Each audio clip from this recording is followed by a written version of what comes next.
Coffee Break Spanish, Program 24. Buenos dias, how you do? We got something for you. A bit of Spanish you can try. It's not hard, now don't you cry. Más cerveza, por favor. Un cafecito, I want more. No haggis here, I hope that's fine. Just a bit of Espanol online. Espanol, you're in control. Just be resilient. Learning Spanish is dead brilliant. Just be prepared. Mark and Kara will take you there. Now you're on a roll. It's Coffee Break Español. Hola, buenos días. Hola a todos, ¿qué tal estamos hoy? Otra semana y otro programa de Coffee Break Spanish. Cara, can you remember why you say otro programa and not otra programa? Because I think programa is like problema. It's masculine even though it ends in an A. So you say el programa for the program and otro programa for another program. Perfecto. Así que estamos aquí con otro programa de Coffee Break Spanish y estamos contentos de estar con vosotros otra vez. We are happy to be with you again. Otra vez. Vez is feminine, so is otra. In today's show, we're going to be finishing off the topic of accommodation, which we've been working on over the past couple of weeks. We're also going to be learning the alphabet. It may seem a bit random to be including this now, but you may have to spell your name when giving your reservation details in a hotel or a campsite. Let's get on with the show. ¿Estás lista, Cara? Sí, Mark. Estoy lista para aprender español con Coffee Break Spanish. Coffee Break Español. Now, over the past few weeks, we've been talking about accommodation, mainly concentrating on hotels and the type of language that you may need to book into a hotel and if you encounter any problems in the hotel. As with everything that you learn in Coffee Break Spanish, the kind of language that you learned in these previous programs can be reused, and you might well find that phrases that you learned previously can be reused in other situations. Today we're talking about the campsite, and lots of the language you've already learned can be used in the campsite situation. Let's first of all begin by asking, is there a campsite near here? Now the word for campsite in Spanish is un camping. Un camping. Yeah, it's a bit strange. It's one of these words in foreign languages that's not quite right. It's based on the English word, but it's really not the English word. So, un camping is a campsite. Un camping. Un camping. Now, can you remember how to say around here? Por aquí. Por aquí, yeah. And you could change it equally to near here, which would be? Cerca de aquí. Cerca de aquí or cerca de aquí. So, how would you say, is there a campsite around here?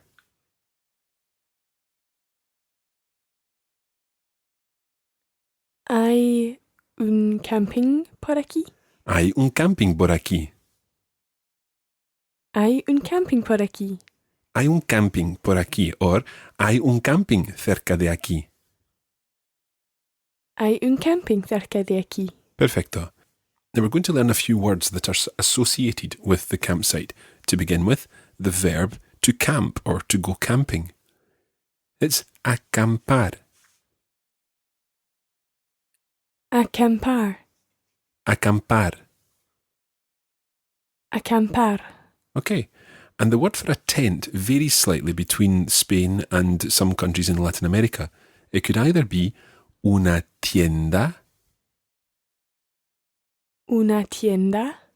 Una tienda, and that's in fact the same word that you would use for a shop. Una tienda. Una tienda. It comes from the fact that in the olden days, shops used to be under tents. Una tienda. Una tienda. And in some Latin American countries, you may find the word una carpa used. Una carpa. Una carpa. Una carpa. Muy bien. The other thing that you may find in a campsite is una caravana. Una caravana. Una caravana, a caravan. Una caravana. Una caravana. Caravana, caravan, motorhome, something like that. So let's run through those again. We've got acampar. Acampar. Una tienda. Una tienda. Una carpa. Una carpa. Una caravana. Una caravana. If you've been following Coffee Break Spanish right the way through, then you may remember that in lesson 16 we did a phrase meaning can one do something. The phrase at that point was ¿Se puede comer aquí? ¿Se puede comer aquí? Se puede comes from the verb poder, to be able to.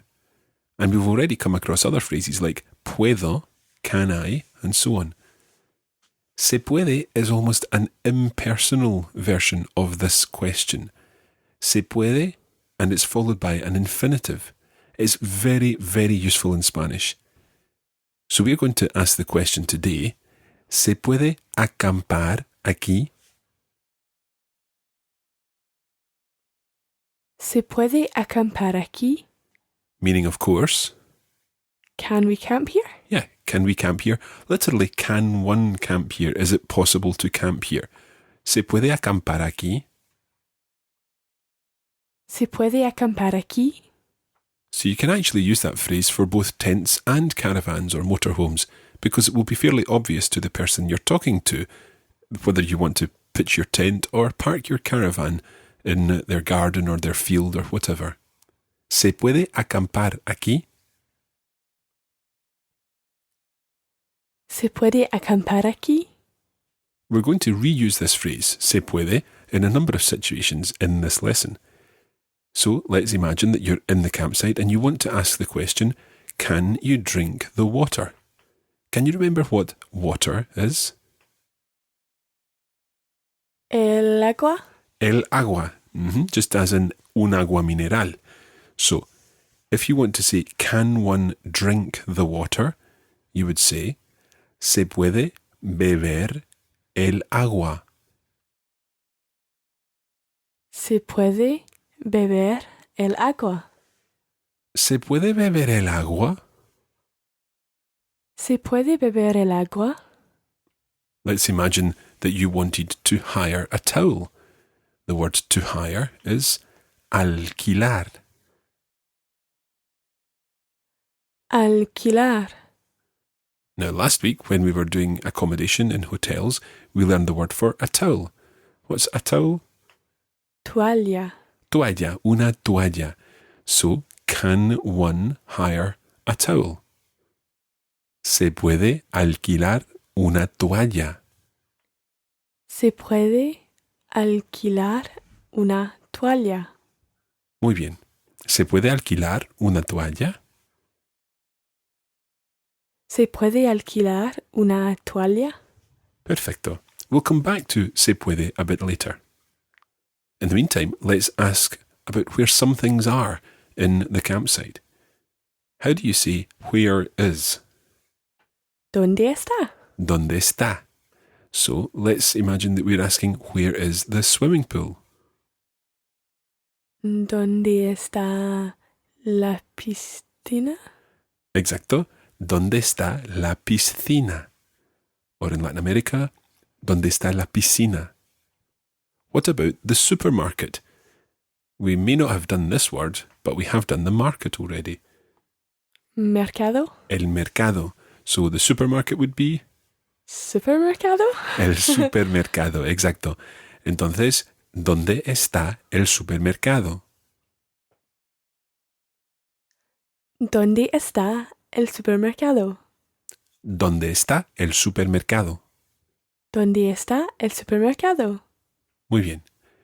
If we were talking about the showers, we did shower a couple of weeks ago when we were talking about accommodation. So what's the word for a shower? Ducha. Una ducha. Ducha. So the showers would be Las duchas? las duchas. How would you say then, where are the showers? ¿Dónde están las duchas? Muy bien, and you remembered están. I hope all our listeners remembered that as well. Están is the plural form of the verb. So it's not where is the shower, donde está la ducha, but donde están las duchas. Where are the showers?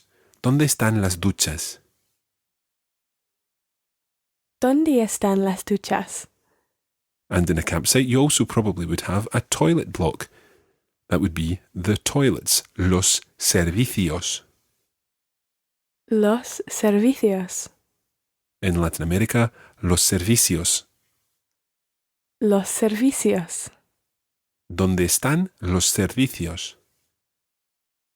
¿Dónde están los servicios? ¿Dónde están los servicios? ¿Dónde están los servicios?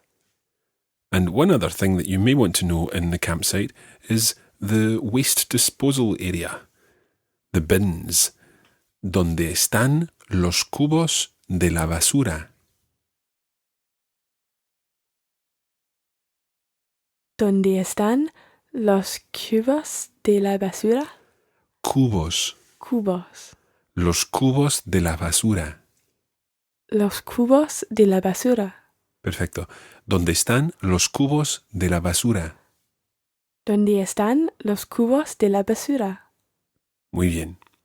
So that's just some things that you may need to find on a campsite. And again, it's just really more vocabulary. You can check in the dictionary if there's anything else that you need to find while you're on the campsite. Before we move on to the next section of today's lesson, I'm going to give you a challenge. I would like you to see if you can work out how you would ask something like this. Where can one buy milk? Now, we have covered most of these words at various times in the Coffee Break Spanish lessons. The one word that we haven't covered is to buy. And to buy is comprar. Comprar. Comprar. Now, see if you can work out the rest of the sentence. Where can one buy milk? And I'll give you some thinking time just now.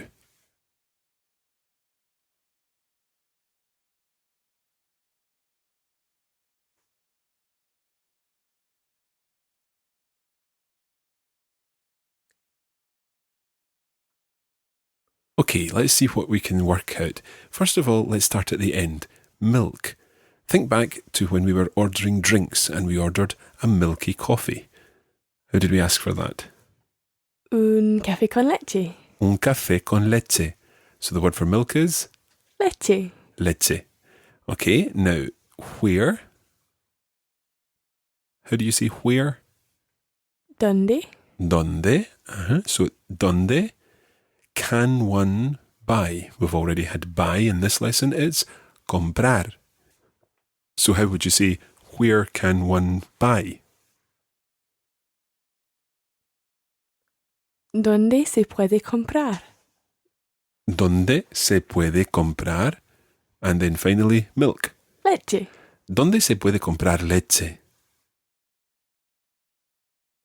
¿Dónde se puede comprar leche? Muy bien. Let's change this to, where can one buy coffee?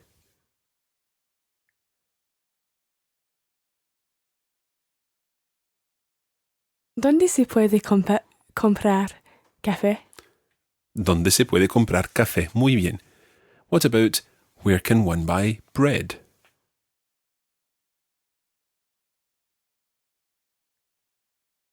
¿Dónde se puede comprar pan? ¿Dónde se puede comprar pan? Exacto. Now, these phrases can be reused, the words and the parts of this phrase can be reused in other phrases, allowing you to develop your vocabulary and develop your range of expression. We're going to move on to another part of the lesson, and this is where we're going to learn the alphabet. In Spanish, there is a body, an official body, which in a sense controls what is seen as official Spanish. And this is the Real Academia Española.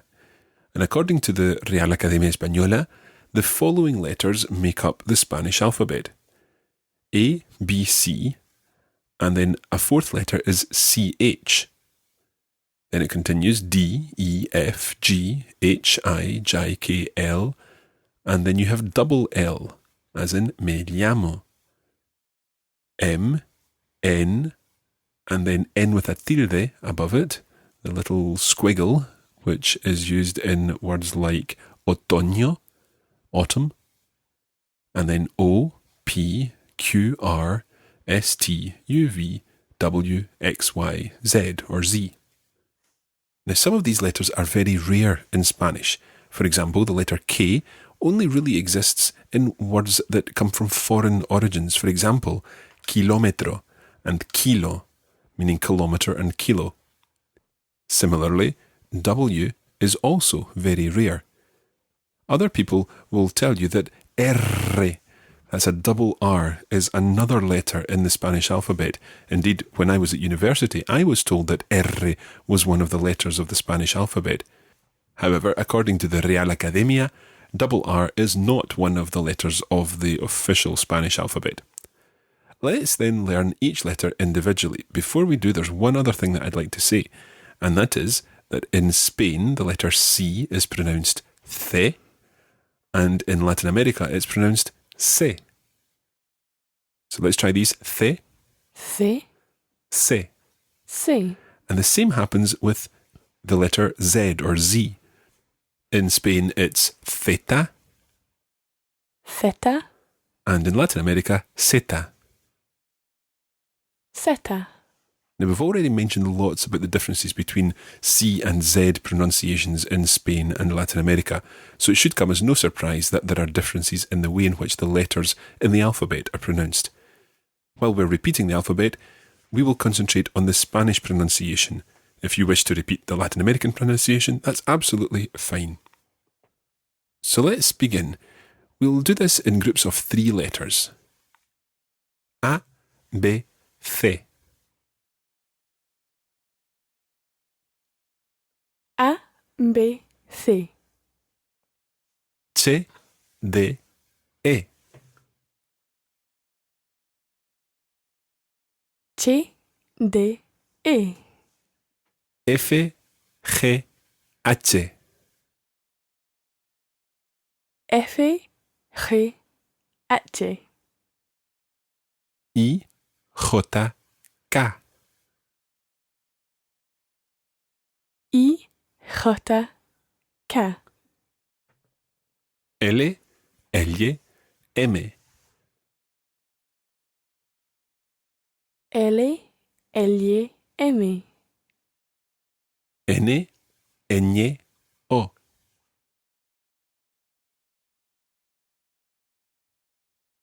N, Ñ, O. P, Q, R. P, Q, R. S, T, U. S, T, U. V, W, X. V, W, X. Y, Z. Y, Z. Y, it literally means Greek I. Y. Y, Y. Muy bien. Now, there's a few things to say, particularly about V and W. V, in some parts of the world, can be V. Me. And that, of course, sounds very similar to the second letter of the alphabet, V. P. In fact, they sound absolutely identical, and that's why, in Spain in particular, you're more likely to hear B for B and V for V. In some countries, B is referred to as B grande, and in this situation, V is referred to as B chica. This is like saying V big sound and V little sound. So big B and little v or something like that. It is quite complicated. You can stick to whichever version you like as long as you're consistent. The same happens with W. I was taught that W in Spanish is V doble, and literally that means V double. And when you think about what a W looks like, that probably makes more sense than saying it's two U's. W, it should perhaps be double V. However, In Spanish, you'll hear W referred to as W, W, W, or UW. The fact is that there are very few W's in Spanish in the first place, so you hopefully don't need to worry about it too much. We're going to go through the whole alphabet one more time. I'll say the English, then I'll say the Spanish. There will be a space for you to repeat the Spanish, and Cara will then say the Spanish after that. So, first of all, A, A. A, B, V. V, C, C. C, CH, che. T, D, de. D, E, e. E, F, F. F, G, G. G, H, H. H, I, E.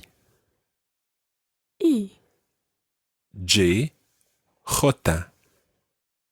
J, K, K. K, L, L. L, Double L, L. L, M, M. M, N, N. N, N with a tilde, N. N, O, O. O, P, P. P, Q, Q. Q, R, R. R, S, S. S, T, T. T, U, U. U, V, V. V, Or V, V, W, W. W, Or BW. B, Or W. W, Or W. W, X, X. X, Y, Y. Y, Z, Z. Z,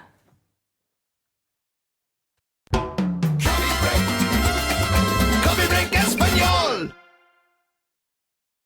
Y ya está. That's pretty much it as far as accommodation is concerned. We'll be coming back to accommodation in future lessons, particularly in Unit 4, when we'll be putting into practice lots of the language we've learned in some real situations. More about that in future shows. Don't give too much away, Cara. Now, we've had a few comments recently asking us why we spend so long talking about things at the beginning and end of the shows. First of all, we try to break you in gently with your Spanish lesson by explaining what we're going to be covering in the show. We always try to include some Spanish in the introduction too. As far as the end of the show is concerned, there's often information we have to get over to our listeners, and we use the end of the show to do this. Coffee Break Spanish, and indeed our other podcasts here on the Radiolingua network, are not traditional language learning materials. If you go into your local bookshop or library, you'll find lots of different books, cassettes, CDs and DVDs to help you learn Spanish and other languages. But with the vast majority of these materials, you simply listen and do the exercises in the book, and that's it.